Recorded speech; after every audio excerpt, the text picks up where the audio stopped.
আজকে বানিয়েছিলাম গোবিন্দভোগ চালের খিচুড়ি, পোলাও খিচুড়ি, যেটা মেয়ে আর মেয়ের বান্ধবী ওরা খাচ্ছে।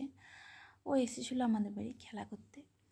তো এগুলো সব উপকরণ আগে সাজিয়ে গুছিয়ে নিয়েছি, যাতে হাতের কাছে থাকলে ভালো হয়। তো সবগুলোকেই কষে নিয়েছি। কষিয়ে নিয়ে সবগুলোকে চাল ডাল সবকে একসঙ্গে দিয়েছি, মানে সেদ্ধ বসিয়েছি। নুন, আদা বাটা, হলুদ, স্বাদ মতো, মানে লবণটা আর চিনিটা তো স্বাদ মতো দিতেই হবে। একটু মিষ্টি মিষ্টি হয়েছে খিচুড়িটা। তো শুকনো লঙ্কা, পাঁচফোড়ন ভেজে দিয়ে দিলাম। ওপর থেকে ঘি, গরম মশলা গোটা দিয়েছিলাম যদিও।